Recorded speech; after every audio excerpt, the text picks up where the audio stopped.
Hello दोस्तों, आप सभी का स्वागत है आपके यूट्यूब चैनल पर।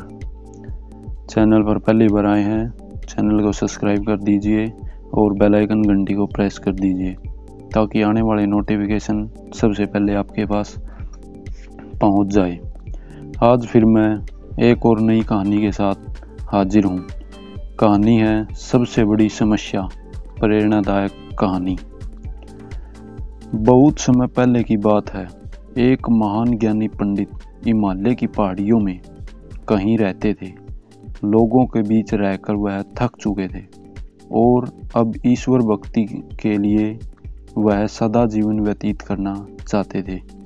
लेकिन उनकी प्रसिद्धि इतनी थी कि लोग दुर्गम पहाड़ियों, सरकरे रास्तों, नदी झरनों को पार करके भी उससे मिलना चाहते थे।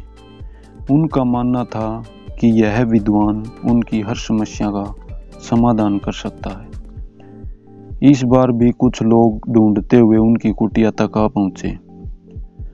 पंडित जी ने उन्हें इंतजार करने के लिए कहा। 3 दिन बाद अब और भी लोग वहां पहुंच गए।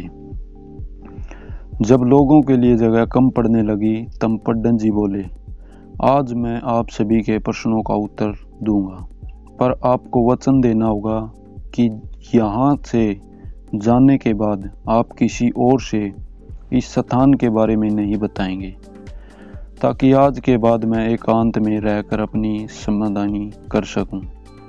चलिए अपनी अपनी समस्या बताइए। यह सुनते ही किसी ने अपनी परेशानी बतानी शुरू की, लेकिन वह अब कुछ शब्द ही बोल पाया था कि बीच में किसी और ने अपनी बात कहनी शुरू कर दी। सभी जानते थे कि आज के बाद उन्हें कभी पंडित जी से बात करने का मौका नहीं मिलेगा, इसलिए वे सब जल्दी से जल्दी अपनी बात रखना चाहते थे। कुछ ही देर में वहां का दृश्य मछली बाजार जैसा हो गया और अंत पंडित जी को चीख कर बोलना पड़ा, कृपया शांत हो जाएं, अपनी अपनी समस्या एक पर्ची में लिखकर मुझे दीजिए। सभी ने अपनी अपनी समस्याएं लिखकर आगे बढ़े।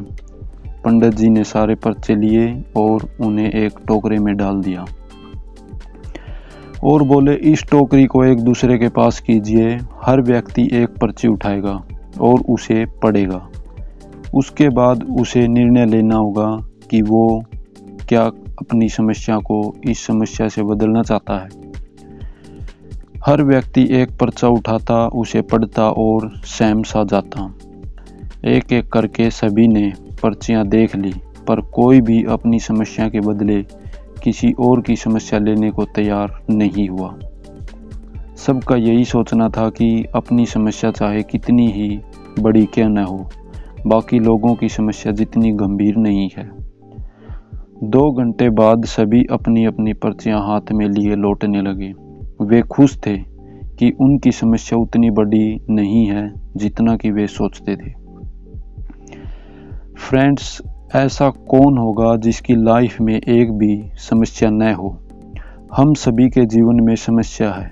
कोई अपनी हेल्थ से परेशान है तो कोई लक से परेशान है। हमें इस बात को एक्सेप्ट करना कि लाइफ में छोटी बड़ी समस्याएं आती रहेगी।